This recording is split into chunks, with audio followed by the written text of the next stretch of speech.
The following is a Cheeky Leprechaun production. Pop culture is the entirety of ideas. Me, Mario. Let the bass kick. I am the greatest. Holy eggshell! I am your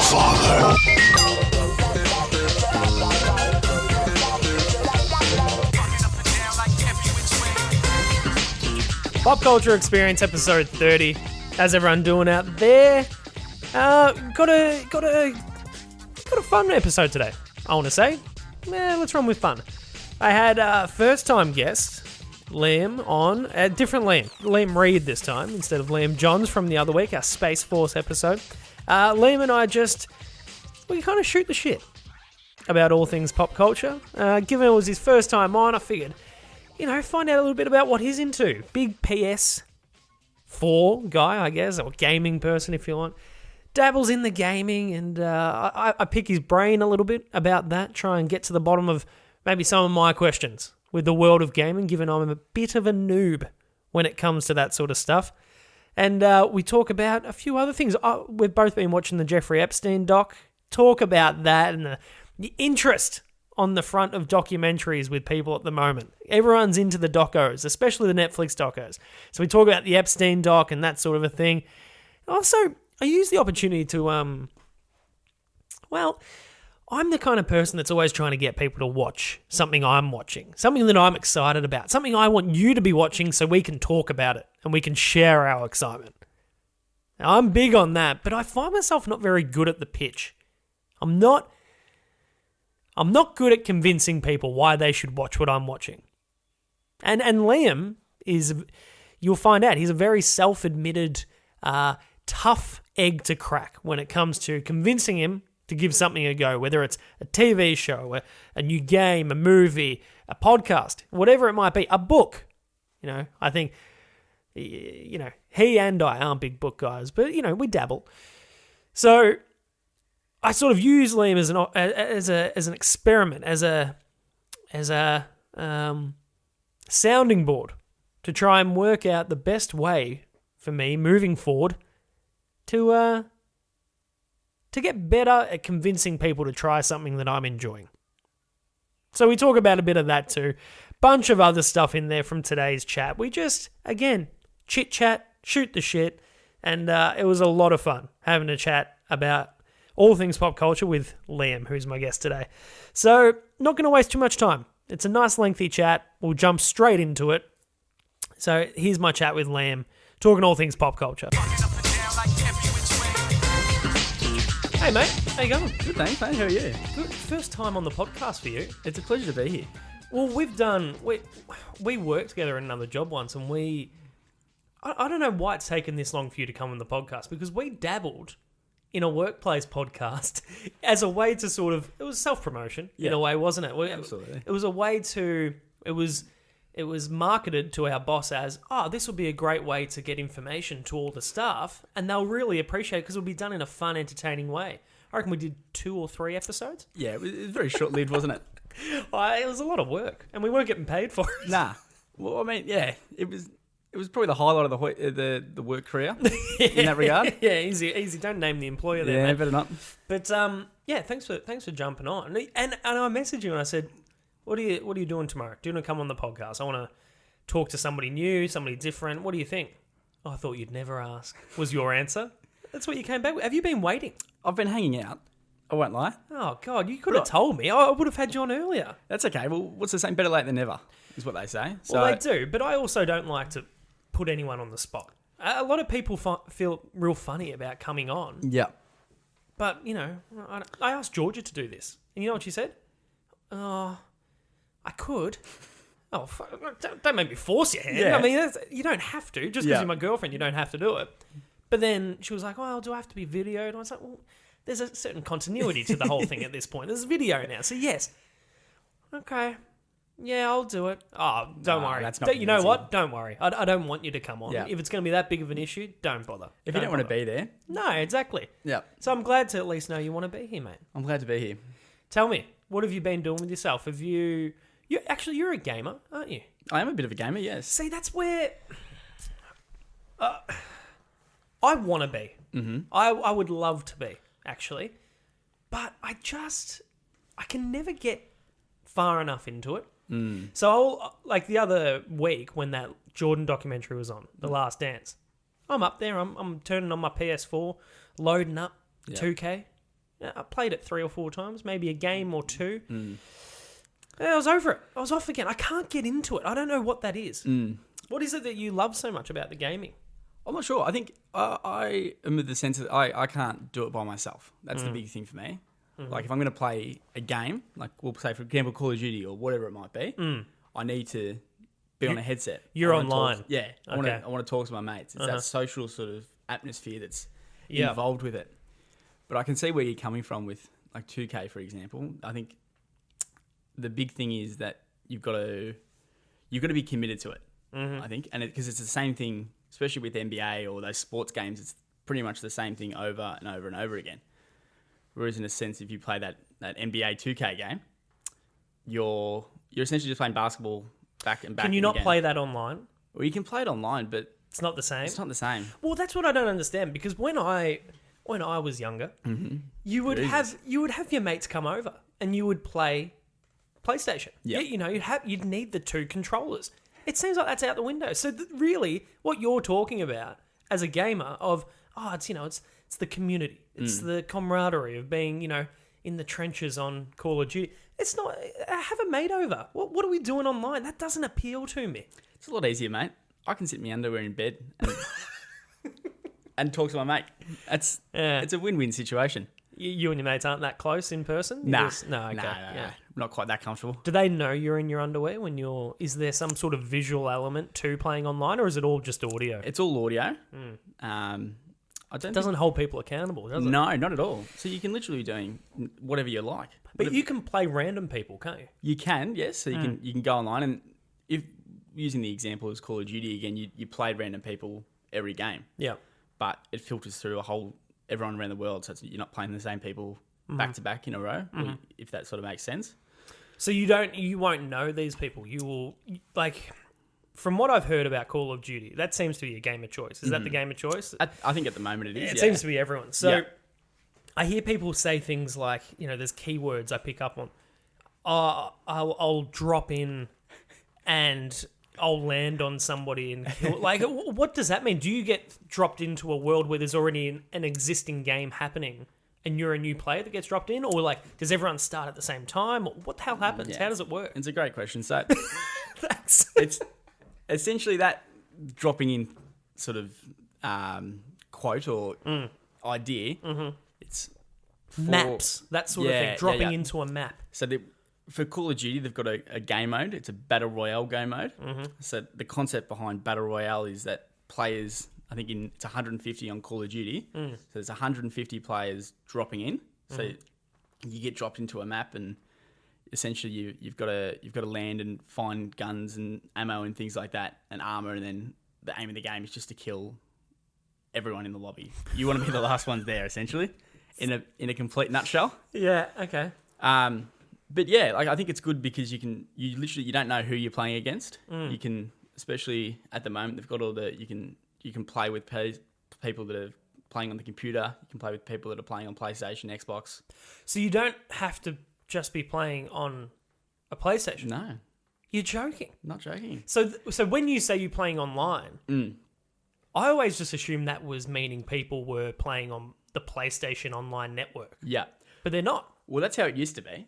Oh, so this is a new development. I'm pretty sure. I'm not the biggest gamer, but I've got enough information to know More than me, yeah. It's only relatively recent, I think. At least for me, it is anyway. Okay. But yeah, I think it's a lot different now. I think it's a lot bigger of a market, I reckon, in the sense that you can play against your mates that aren't necessarily having the same console as you. Like, you never used to be able to do that. Yeah. So it's pretty exciting, I think. Okay. And it's a pretty big development. Do you find there's more joy that comes out of killing a random online, or one of your mates that you kill online?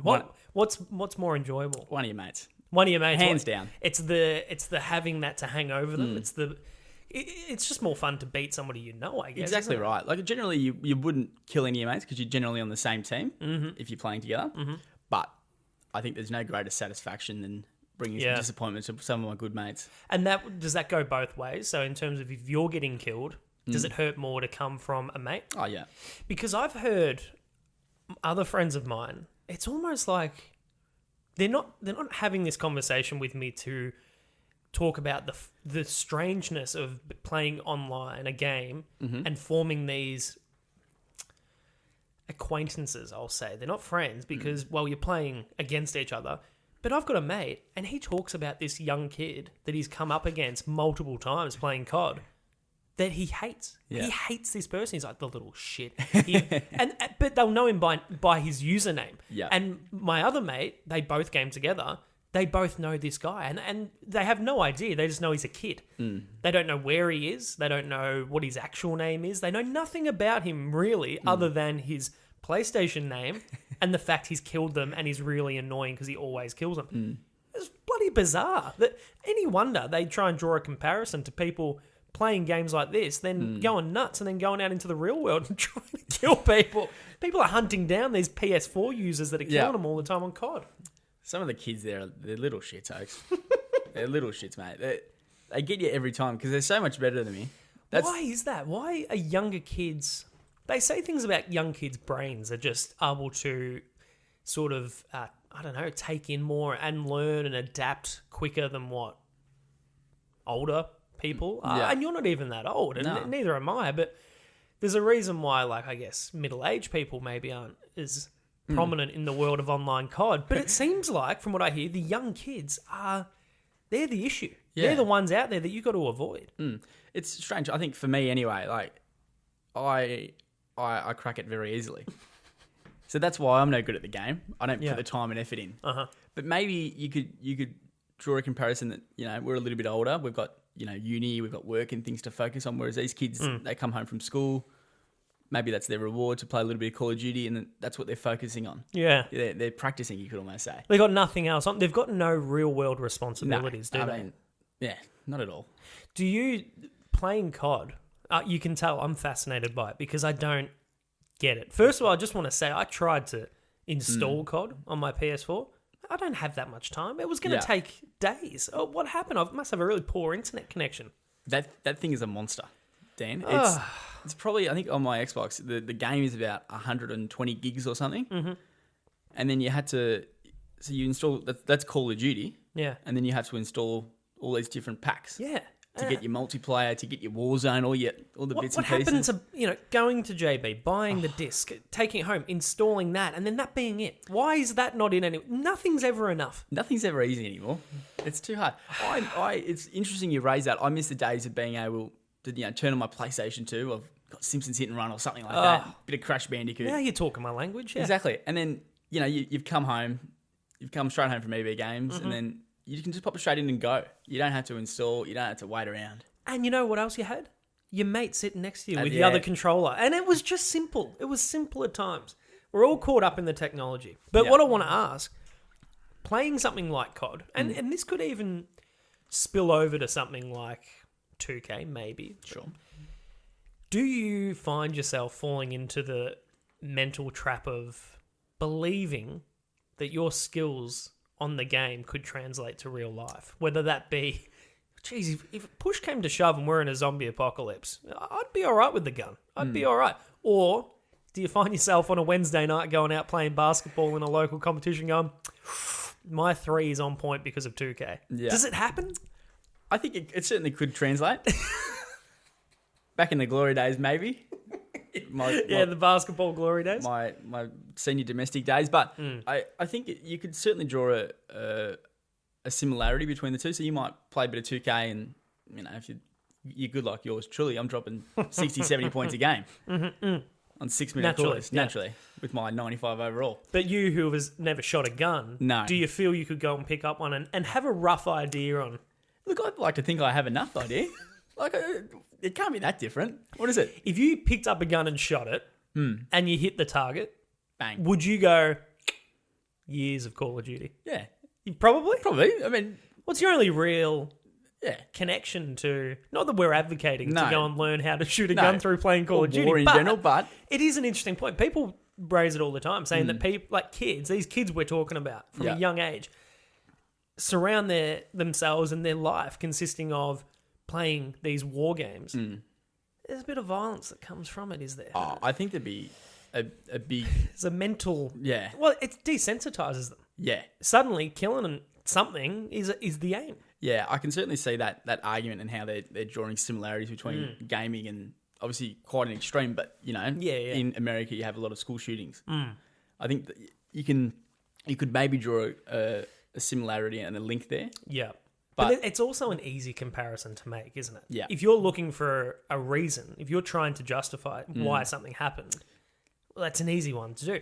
The reality is I grew up on PlayStation 1 playing, what was it? It was Time Kill Time or something. I don't know. And it actually, this is back in the glory days, mate. So PS1, I thought they were a myth. They're that old, mate.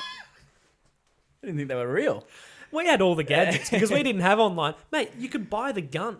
So you'd have this, Time Crisis was the game. Time Crisis, okay. You would have an actual gun, which was your remote controller. And so you'd plug the gun into the PlayStation, and that's your remote. And so on either side of the gun, you'd hold it with two hands. Either side of the gun was a reload, was one, and the other one was, I couldn't even tell you what duck maybe. So you'd like duck behind something. Okay. And you'd get up and you'd have the trigger on the gun. You'd be shooting people. Yeah. I'm all right. Look at me. I lost interest. Yeah. So it's not a clear cut, well, if your kid plays war games, they're screwed. Yeah. They're going to be a serial killer. Doesn't necessarily happen. Nah. World's a weird place, though. It's a strange world, isn't it? Speaking of, you watched, have you seen any of the Jeffrey Epstein doco on Netflix? I've started it. Okay. Yeah. Yeah, good. Me too. Wow. Were you across much of it before this? Truthfully, no. I wasn't aware of... I think I had a rough understanding on who he was and you know the crimes that he'd committed. Yeah. Well, it's been a phenomenon in terms of the... When he got arrested through to the reports of the famous people, which were apparently caught up with him and sort of frequenting this island, this mythical island that he has. It was hard not to have an idea of, at this point in 2020, who Jeffrey Epstein was. So I was intrigued. When I saw the doco, I was like, oh, shit. Netflix have a good track record of doing good docos. They do, yes. So you've started, what, the first episode? Have you watched the first episode? I've certainly seen the first episode. I think what I've realised is how big this whole thing is. Like, if you talk about Jeffrey Epstein before the doco, for me, I just knew the name. I knew, he's a bad man. Yeah. Obviously, very bad man. Rich guy did some bad things. Horrible things. But you knew what the things were. I Like, knew, you knew yeah. that there was underage girls. Yeah. Yeah. I didn't realise how big it was. As Yeah. in the amount of crimes that he'd committed. And on how consistently he was doing it and how he was doing it. That was the crazy part. I didn't realise. I mean, we probably should have, because given how long he's been around for, he's been doing maybe this sort of a thing since at least the 80s. And you're like, well, that's a long time. Once you see how it was all working, like, we've heard so often pyramid schemes. Yep. Like, I know people that have been involved in pyramid schemes, but from a business standpoint, this successful businessman, essentially a con artist, is what you come to learn in this documentary. He had no actual educational degrees or anything like that. It was all smoke and mirrors. His whole business life. And he faked his way into managing money for all these really successful people, your Trumps, those sort of people. And then you see that he actually then applied this sort of pyramid scheme to a sex ring for getting these young girls involved. It's crazy. Yeah, and you saw how he would, like, he wasn't even going out and sourcing them. So then he'd almost protect himself in this way. He'd have these other girls that he'd molested along the way, then task them with going out, bringing him new girls. So then they didn't have to do the things for him. Yeah, they're doing his dirty work. And you start, like, the interviews, as the series goes on, you see how many of these girls feel like they at least brought him, 40 to 60 girls across their time doing it for him. That's multiple people, and we're not even... I'm 2 episodes in. Yeah. It's just... It keeps unraveling. What's staggering for me is that it took a long time for it to be big news. Like, and for anything to really happen. I think it just sort of goes to show that if you've got enough money, Yeah. I think you can you can make things go away. Well, when did he go to jail? I reckon it would have been... When did he die? Last year, wasn't it? Last year, Yeah, yeah. so he must have... Start of last year? Yeah. He finally got convicted. Yeah, I'm I not think entirely he was sure. convicted. Yeah, I'm not too sure either, but he was he was in jail when he Yeah. died. So whether or not he'd been officially convicted or not, or he was awaiting sentencing, but so that's last year, 2019. Mm-hmm. The doco series, the investigations really start in the first reports are like what 2003, Something like that, yeah. and then it's not from there. It's not until 2006 where it starts picking up steam. And that's pretty much what happens at the end of episode 2. And I'm like, hang on. We're starting to act like we're about to, get to the bottom of this case. Yeah. I know for a fact nothing happens until 2019. Yep. Shit. That's a long time. That's a long window there. That's a big window. You start realizing just the power of, as you said, money. Money is crazy. It gets you everything. They say money can't buy you happiness, Dan, but mate, it bloody buys you everything in between, doesn't it? Yeah, I know. And at a certain point, when aren't you happy when you're buying everything else? There's something about that. But you know what? What doesn't sit right with me with that whole documentary is throughout the last at least year, the whole Epstein thing, you've heard the names that are rumored to have been associated with him who have maybe flown to this island where a lot of this stuff happened. Mm-hmm. And I'm watching a Netflix documentary, right? And there's also been one that came out on Foxtel, which is apparently good too. Mm-hmm. This is where I get a little bit restless with documentaries. If anything really groundbreakingly new was coming out, it would have come out before the documentary aired. All right, so we'd know that it's going to come. With all the names that were associated with Epstein and who had frequented this island that haven't been confirmed yet, and we haven't heard they've been confirmed yet, I know that this documentary series is going to end. And I'm going to be like, there is people watching this, very well-known, famous people, that are getting away with it. Because when these documentaries happen, it almost just closes it off, doesn't it? It's like, well, and he died. So justice was never served. Well, hang on. What about all the other bastards out there that were actually part of this? I mean, let's not throw too many names around, but we all know, and if you're unsure, go and Google it, because you'll find some very famous, powerful people that have allegedly... being caught up in the acts of one Jeffrey Epstein. So, and that's what annoys me when I watch these documentaries. I want finalised, clear-cut answers with everyone that's been incriminated to be upheld and held accountable for that. But I know we're not going to get that. Justice isn't going to be served. No, it's not going to be served. And I had heard going in that it leaves you a little bit empty, the documentary. So, I don't know. I'm very keen to keep watching it. It's big episodes though. What are they? Hours. It's a big stint, isn't it? Attention span's not what it used to be. Oh, no. I think the other thing, it's such a full-on documentary as well. It would be quite a task. It's heavy. It's heavy. That's a good word to put it. Like, you could sit there and, watch The Simpsons for 2-3 hours and feel enlightened after. Yep, exactly right. Well, that's the thing. It's also while it's heavy, it's long, and it's also not going to end in a satisfying way. So you're going to walk away very disheartened by the whole thing, I think. So I'm hesitant to give it all my attention. Like, maybe do a buffer. Watch an episode, buffer it with a Simpsons episode if you want, if you're Liam, or, buffer it with an Office or something a bit light. Yep. Jump back in, cleanse the palate with another episode of The Light Show. Yep. I think you've got to break it up. Yeah. Speaking of those, heavy-hitting true documentaries, Dan, I got a question for you, mate. Do you think that if there's a new Netflix documentary out, just say, for example, the Epstein one. Yep. Would you prefer to go into it knowing a lot about the case? Would you prefer to have done some research on it, or a bit like myself, sort of gone in a bit blind, having an understanding on what it's going to be about, but then learning through the eyes of how Netflix have portrayed it? Where's your sense there? That's a good question. That's not bad. You're happy with yourself, aren't you? Very happy. Well, I sort of sit... I don't want to sit on the fence, but I find myself a little bit on the fence because I look at it in two ways. You've got the Epstein one, which I go in hesitant because I know it ends without any real justice being served. Mm-hmm. So I'm like, well, what's the point in watching it? Tiger King, I had no idea what I was going in for. And I watched it and I was just blown away. I'm like, as if these people exist. This is mind-blowing. Bizarre. The issue with that was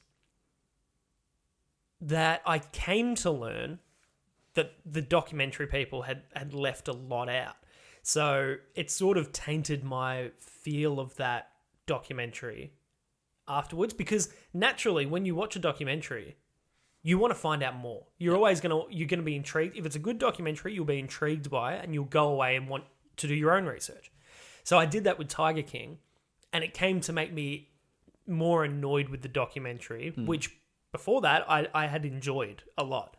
So it it hurt the documentary in my eyes. Whereas the Epstein one, I know what I'm getting when I go into it. So watching that first couple of episodes, I know, I'm like, all right, I know this is going to end really shit and I'm not going to be satisfied, but maybe I'll learn a little bit more about the whole thing along the way. Yeah. Sitting here now, if I had to say which I prefer, having just done two, I think I prefer to know more about it. Yeah. Going in. Because that applies to The Last Dance too, the Jordan doco. We all know what happened with Jordan's career. We all know what happened in that last game against Utah. It was amazing. It's one of my favourite docos ever. Yep. This Epstein one has me hooked. I think I have more problems with it when I don't know much, walk away, do my own research, and then become a little bit annoyed about what was maybe left out. Yeah. Because when I've already got knowledge on a documentary, I'm able to fill in the gaps a little bit with things that, they didn't say that, but I guess maybe it wasn't needed. When I don't, and I go away and I find out the information, I'm like, well, why didn't they include that? Yeah. I don't know. What do you think? No, I agree. I think when you can watch a documentary and understand what's going on, I think it helps you from from the get-go. Like, we'll use The Last Dance as an example. I think if you had a solid enough foundation about what happened with the whole Jordan era and everything that went on in between, I think it's going to strengthen the documentary as a whole. Yep. Because you can sit there and okay, well, I know what happens. This is sort of a different perspective, or in a nutshell, it's someone else's outlook on the whole situation. So for the Epstein thing, you've got a point of view from all the victims, and you're getting this different information coming across, but you also know a fair bit about the backstory, about the big names that are associated with it, and you're thinking, right, well, I think especially with the Epstein one, when you had the victims talking, you can then start to think these big names that are linked to it. Yeah, you start... think, wow, where do these guys tie in? Yeah, that's a great point. Where does the information that I know then come in play in the documentary? So you're playing along in your own head with your own information, and sort of it does, and adds another element. Yeah. You're able to throw it in on top. When they were talking in the Epstein one about Les, I can't even remember his last name, but the billionaire friend of Epstein who helped Epstein build a lot of his wealth. When they were talking about that, and they were talking, this guy's incredibly wealthy. He had stakes in Victoria's Secret, and was really highlighting how powerful this guy was as well. In my mind, I'm like, yeah, but God, they're not talking about some of these other people. Like, they alluded to a bit of Trump and King Trump. They had to allude to it, but it did. It made me sit there. And I'm like, yeah, God. Well, yes, this guy's big, but there's some bigger names out there that we're all sitting here thinking about, and it does. You start, wonder where they factor in. Wonder how they got involved with him. I think you're right, and I think by having that information, it does validate in our minds going in the importance of the documentary. So we know that's an important documentary. Yep. It's important to hold these people accountable, regardless of if he's dead or not. Jordan, it's an important thing for people to know how great this player was. Tiger King, I went in going, I don't know the importance. You know what I mean? And after it, I still didn't know the importance. It's got no importance, really, does it? No importance at all. It's a bunch of lunatics with a tiger. Yeah. And I think there was another documentary. What was the... Oh, God. Oh, Making a Murderer. Yeah. See, there was enough premise about that going in and enough publicity where you knew this is important because these people are actually trying to prove somebody innocent. So that in itself was grounds to making it important. Yeah. So yeah, I think I need to go in with an idea of why I should care about the documentary. Yeah. I think also understanding why they've made the documentary. Yeah. So there's got to be a reason that they're doing these things. It's not just for, I think, in particular, the Epstein case, they're obviously not doing this just for entertainment. They're not there to make a buck. It's there to shed light on the whole situation, like you said, whether he's dead or not. Also give these victims that suffered a bit of light as well. Yeah, exactly. I think you see that when they talk about the people that came forward and then the story was made to go away all those years ago. Like they were they didn't get their justice, so it's good to let them have their voice. I think I couldn't imagine how you'd feel if you were one of those girls that had recruited, we'll say, or your friends or schoolmates to come in and give massages to this bloke. You wouldn't. The issue was you wouldn't have known. Like I guess you wouldn't have known any better at the time. Like you've got this big, powerful man that's paying you lots of money to get these girls to come to his house. Crazy. And now they're sitting back on it. And there was on the first episode, I think one of the girls was then being questioned by the police. Yes, 100%. And she was really. They went after her. They were like, you've just. I don't know what it is, accessory or I don't know. Yeah, you've just confessed indirectly to being accessory to this, like a really serious crime. Yeah. And it's like, well, hang on, she was underage. Like they don't know any better. But it sort of does go back to that power of if you're somebody that has all that money, he was able to wrangle things in his favour in order to sort of put the blame on a lot of other people and sort of protect himself to a degree. Yeah. It's a very interesting one, isn't it? And I think when we say, like, I think the other thing to remember is that the girls that brought their friends in the whole scheme of thing, they did the wrong thing. Yeah. But did they know any better? No. They wouldn't have known what to do. No. It's hard to know. Wouldn't have been anyone you can talk to. Like, you could have gone to the police, but you've got this multi-billionaire that's sending private investigators to follow you and your family, and then everyone following you at school, at home. You've got nowhere to go that's safe. Yep. And you start realising, you're like, oh my God, this person can ruin my life. Like, some of the stuff that is in it gives you chills. If you haven't watched it, highly recommend giving it a go. As I said, I'm only 2 episodes in. I think you're 1 or 2 in as well. Yep. It's I'm fascinated to finish it, and I know how it ends. So, mind you, though, I don't really know how they come to arrest him.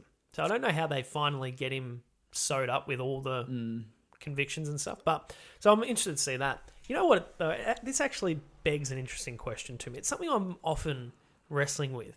Talking about the documentaries and stuff, and we're both spitballing how much we enjoy certain ones. Do you ever find yourself you're trying to get somebody to watch something that you're enjoying? You know, it could be anything. It could be a PS4 game. You know, you've got to play this game. Unreal. I struggle with the pitch. Okay. I struggle with the pitch. I struggle to get people to see what I see and be as excited as I am about something. How do you go with that? It's interesting you bring that up because I'm in a position where a lot of people are telling me to watch shows and I'm a bit stubborn. Everyone is at the moment. I'm very stubborn to watch shows. Okay, well, this is interesting. So maybe I'll use you as a template because it's better to do it with somebody that's, right up the other end of the scale. So I guess what I'm trying to work out is if I want you to watch something, right, that I'm watching, what do you need to know? What sort of information do you want? Let's see. Let me pick something I've watched. Sure. We've got to make sure you haven't seen it. Have you seen Billions? No. You haven't seen Billions? No. Okay, brilliant. Let's go with Billions. I'm head into Billions at the moment. I've never heard of it, so this could be interesting. Fantastic. Beautiful. All right, so let's see, 1, how bad I am at it, and 2, if we can improve my pitch. So talk to me. What do you want to know? I come to you. Hey, Liam, I'm watching this new show. It's called Billions. It's on Stan. Have you got Stan? I do have Stan, yes. Great. You're already halfway there. So it's about the life of a billionaire and this hedge fund manager. Okay. And he has this firm. And they're all just like, have you ever seen Suits? Yeah. Okay, very much like Suits. But I guess in Suits, it's about the lawyers defending the rich people. This is essentially about the really rich people. And the guy that manages all their money in stocks and investments and his firm of people who are all like, it's almost like they're like hopped up on drugs and shit. Everyone's very like hyper. Everyone's right into their work, and it's a lot of high stakes. Yeah. There's a lot of politicians involved because the US senator is going after him to try and indict him of criminal activity, dodgy investments, and it's about these two lead characters. See, I'm already talking a lot. And you haven't even had a chance to ask a question yet. You see, I get nervous, and I get nervous I'm not doing a good enough job. So already, with everything I've given you, any questions? I wasn't listening. You want to start again? See, it's a lot of information. It's a lot of information. Yeah. Well, the good thing is that we're addressing it now, Dan. Exactly right. This is what I need. So I think off the get-go, sounds great, mate. Like, it sounds like a great show. Sounds like you really like it. Yeah. I think we need to be able to summarise it. Okay, yeah. I think we need some bullet points or Yeah. something. Okay. I've got this issue with my university. Let me get a pen. Yeah, get a pen, mate. Yeah, go on. I've got this issue with when you're writing an essay, for example. Just talk too much. It's just dribble. You've got to be able to condense it, get your point across, especially with someone like me who hasn't got the greatest attention span. You've got to be able to... I could see you wondering. Yeah. My eyes are everywhere. You've got to be able to know what you want To get across. Okay. And you've got to know how to do it, I think. Okay, so that's good. So what we need to establish then, if somebody's coming to you to pitch a TV show, what's the key points of information you probably need to know without knowing too much? Yeah. Just to get enough, just to whet the appetite and get the interest going. All right. So I think first and foremost for me, it's how long are the episodes? Okay. They're about 50 minutes. Okay. Really good 50 minutes though. It's worthwhile. Yeah, it is. So Okay. they're about 50. It's an hour show. Look, that's pretty normal. It's a drama. You get anywhere It's a between drama. 40 and an hour. Yep. Generally. Already I want to change shows because I'm like, I've lost him already. No, that's fine. Okay. How many seasons are there? Is it just one season or? Well, there's 6. Oh, my lord. Okay, so that's interesting. So I'm probably a little bit the same, where Yeah. if somebody comes to me with a show recommendation, you got to get into it, and they go, there's 8 seasons. I'm like, oh, God, I'm so far behind. Yeah. Would it help you to know that they're 10 to 12 episode seasons? Yeah. Okay. They're not your 15 to 20. Nah. We're in the modern age of TV. Yeah. So that, They've got to stretch out the seasons. They've got to get there. So you got to get through about 12 hours a season. Yeah, no, I think that's not too bad. That's generally what it is these days. Well, that's what Suits was. Yeah. Think about Suits. There's 8 seasons of Suits. You obviously enjoyed Suits to a degree. Yeah. They were our 40-minute to 50-minute episodes. Yeah. That's what you're dealing with here. Yeah. Another question then about All right, so we've got length. length. Yep. Length of ep and series. Yep. Yep. I think next one is let's have a think.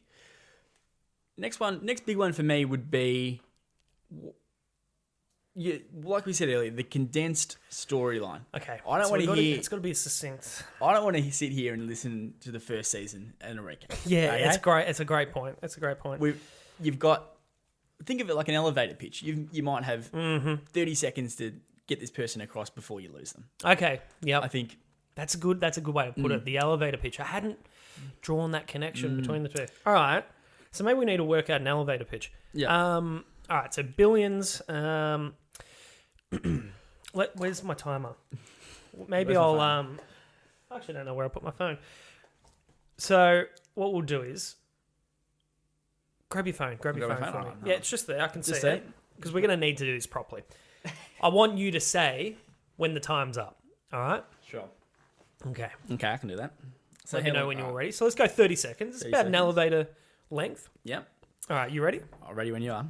Okay. Hang Oh, on. Start hold again. on. Whoa. I need to just Just quick have a think. moment. Don't rush into it. Okay.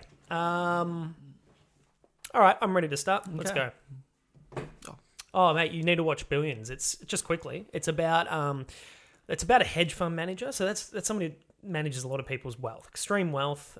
He's a billionaire himself, lives an extravagant lifestyle.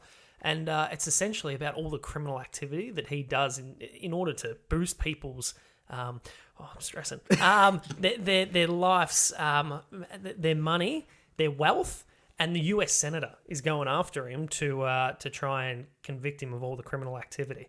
And that's 30 seconds. Wow, It's That was not good. bad. That was decent. There was stumbles. There was panic. It's sort of like when you're in the elevator and you see the levels you're going past, and you're like, oh my God, we're almost there. Yeah. That was much better. All right, so we need an elevator pitch. So that's not bad. I think I got across the main points. Yeah. What he does, why the show's a thing. It's the war between the two. Yeah, you're giving me a bit of background on what the show's about. If we got off the elevator together at that point, do you think you would have asked, like, follow up? Do you think while we walk to our desks, let's say we're in the office building, Yep. would you have gone, Yeah. what's that on? Yeah, that's a big one. Yeah. I think if you can sell it within that 30 seconds, you've got them. Okay. So elevator pitch, yeah. I would go to say, okay, well, yeah, what's it on? You know, where can I watch? What is it? Billions or millions? Billions, I'm assuming. Billions. Billions. Okay. Come on, mate. Do I need to be clearer on the title? I thought I got that across. All right, so we got length of ep and series, elevator pitch. If you can fit it in, probably. Or let's say I've hooked you. I've hooked you at that point. We get off the elevator. Yeah, maybe you choose to get off on my level just because you want to hear more about Billions. All right, Yep. I'm doing well so Yep. far. So where is it? Where is the series? That's on Stan. Great. Beautiful. Already got a Stan membership. Fantastic. Cool. All right, so from there, I guess you probably don't have an interest in the cast. You might ask, is there anyone I know in it? Yeah, any big names in it? Any big names? And it's hard for this one because I would say yes. I would say you'd know them. Have you ever seen Homeland? No. Off to a bad start. Have you seen Big Fat Liar? I have, yes. Great. So the US Senator is the bad guy. Fantastic. So Frankie Muniz, that Yep. film, Big Fat Liar, Yep. the bad guy in that. I think that's what it's called, Big Fat Liar, and he gets covered in blue. Yeah, that guy. Yep. He's the US Senator. So there you go. You got a familiar There you go, face. yeah. And you would know the other guy too. He's got the red hair. He's from Homeland. He's from Band of Brothers. No, I'm not even going to bother. You've got Frankie Muniz as mate We've from got- Big Fat Liar. Oh, That's good, we've all got right. one. But Got one. now I'm drawing a connection. Yeah, you've got a point of reference. Yep. Yeah, okay. I've got something I can draw back onto Billions and say, so-and-so's in it. Yep. There you go.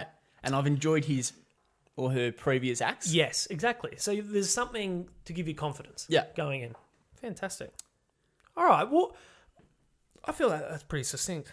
So we've got any notable people. Let's run through it. All right, you got to watch this series I'm watching. Let's reorder this maybe. Sure. You got to watch this series I'm watching. Oh, yeah, what are you watching? Elevator pitch. Bang. Bang. Right there. Right into it. So elevator pitch / title, 30 seconds. Yeah. That's a good, yeah. It's a good time. Yeah. Perfect. Then we go into, okay, well, sounds okay. What's that on? You let them know where it's on. In this case, Billions is on Stan. Yep. Might be Channel 7. You don't know. Yep. Oh, great. I've got a membership already. Or, hey, maybe I'll do a free trial. You know, Best of both that's the worlds, world yeah. we live in now. Yeah. Cool. So is there anyone I know that might be in it? Cast at that point? Yeah. Okay, look, I'm right there. I'm almost... You might have me. Just quickly, though, series length. What is it? Hour longs, 6 seasons, 12 episode seasons. I think if you can get them to where they're asking who's in it, Yeah. you've got them. Well, I think that's why the length of episodes and seasons, that has to come last. Yeah. I think because hopefully you've hooked them. Yeah. And that won't be too much of a deal breaker. They're already hooked. They're like, oh, sound look, I'll good. try the first season. Yeah. Oh, what's the harm? Yeah. Fantastic. Because if you can get them, like I said, if they might not even get to the episode length, that'd be ideal. Yep. In a situation like this, then they might watch the first episode and go, all right, 50 minutes. We'll see how we go. Yeah. Bang, they're done. That's it. They're Yeah, hooked on great. it. You've got them. I think we've actually established something really worthwhile there. Yeah. Great. I feel really good going into my next pitch. It is hard though, isn't it? It's not easy trying to get somebody to watch something that you're excited about. Like, I would feel like it's even harder if you've got a game. Like, if you've got a mate that you want to get into 2K so you can play them, or Call of Duty. Like, if you're sitting there with someone and you want to talk about Call of Duty, what else? Hamish and Andy podcast. You're a huge Hamish and Andy guy. Yes. Let's try out your skills. So this can apply. Let's see if this applies to anything beyond a TV show. Could this apply to anything? Let's first go Hamish and Andy podcast. All right, another Australian podcast, huge podcast. We love Hamish and Andy here. Yep. Pitch it to me As if as if I'm an American that's never heard of them. Okay. Okay, so let's start. Elevator pitch. Are you ready? Oh, yeah, all right. Where's your timer? I'm stressed out now. I know. It's all... You need to unlock your phone, mate. We live in a world where there's passcodes. You just swipe up, my friend. Oh, do you not have a... You're an old man, aren't you? Oh, There okay. you go. And then you just go. Great. Stopwatch. I know how to use the stopwatch. There Okay. you go. Just click go when you're ready. Just the green one there. So let's go 30 seconds. Jeez, hold on. So have a little think. Here, I'll give you a second. I've thrown this on you last Thank second. you. Yeah, very much. That's right, though. But you're a big fan. I think it's safe to say. Yeah, I am a big fan. It's usually this or the Hamish and Andy podcast that puts you to sleep at night. So absolutely. That's lovely. All right. Let me know when you're ready. Okay. All right. Let's just give it a run, eh? Improvise. A bit like my Year 12 drama solo. We'll just sort of improvise it as we go. My end of year mark for relying on an improvisation. What'd you get on that? Not great. No. I don't think I passed. You got an improvised mark, no That's doubt. all right. Okay. All right. 3, 2, 1. We're on. Your podcast, man, Dan. You've got to listen to these two blokes from Australia, Hamish and Andy. Ooh, Hamish and Andy are their names. Yeah. Okay. A couple former Fox FM, big radio station here. Essentially, they just chit chat. They just go back and forth, talk about different sort of aspects on. Oh no, that's bad. Oh no, I've stuffed it. Oh no. Hold on. You've gone too deep. I've gone. This is the issue. Okay, I've got the same issue. I'm going to as you. stop the clock. Stop the clock. I've cracked it. I've got the same issue where I'm worrying too much about what they're going to think. Yes. And I was going to touch on this. If you're passionate about something, I get very concerned that the other person's not going to like it. Mm-hmm. And that would break my heart. Mate, why do you think we're doing this? Yeah. This is the exercise. It's a self-doubt issue, I think. I think it's fear of rejection. Yeah. That's what this comes back to. You want people to be excited like you are. Yeah. And first of all, can I just say, this is a safe place. Safe I environment. like Hamish and Andy, so we're all good. But let's try it one more time. Let's try it one more time. And see the issue with too much information? It's so easy because you want to give them every possible thing Yeah. to hook them. Yeah. All right, so let's try All right, we'll try one more. one more. One more. I'll be going home and practicing regardless. Absolutely. I've cracked it early, Okay. but I'm ready. I'm ready this time. Just try and live up to my standard from earlier. Think billions. All right. 3, 2, 1. Dan, you've got to listen to this podcast. Hamish and Andy are their names. Essentially, two larrikins from Australia. Used to have a Fox FM show. Yep. They're basically going back and forth and, dissecting what's happening in the world and different sort of ways of living. Fuck! It's hard, isn't it? do this. It's hard. It's hard. Mind you, I think I've given you a tough topic because Okay. let's try a different one. Let's try Call of Duty. Let's do a game. Okay, all right. Yeah, I can do that. Because Third time lucky. that has more of a story. I think the key here is you're needing to hook somebody into a story without them having seen anything. Yeah. Okay, so Okay, let's yeah, go. we can do that. There's an idea behind Call of Duty. All right. So what's the latest Call of Duty? What is it? I think it's... Is it Modern Warfare? Yeah, oh god, I don't know. Warzone, I think it's called. Warzone? Okay. Let's dive into you're trying to get me to buy Call of Duty. Yeah. Why should I buy it? Why should you? Okay, Okay, I can do this. We're applying our 30-second pitch beyond TV to PS4. Okay, here we go. Call of Duty. 3, 2, 1. You're on. There's a new game out, Call of Duty. Okay. It's a big franchise, Call of Duty. Don't know if you've heard of it. Yeah, I'm familiar. Yeah. It's pretty cool. Like in the world, there's the idea of this thing called a war zone. Uh-huh. So essentially, you're a player, and the aim of the game is to kill everyone. Oh, okay. Simple. So Yeah. it's a very simple concept. If you can be the last one standing, you win.